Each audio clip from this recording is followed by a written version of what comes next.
read the text aloud to the children while they listen and read it silently along with you. I'm going to read it out for you. My backyard tree.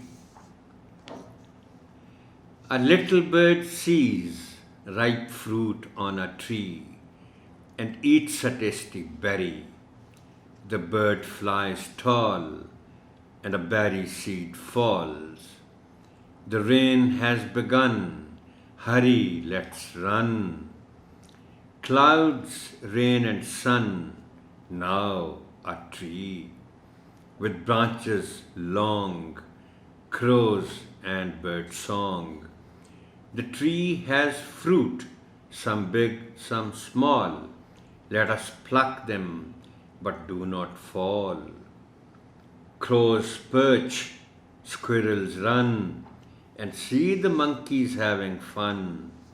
Strong branches with pretty swings, my backyard tree has so many things.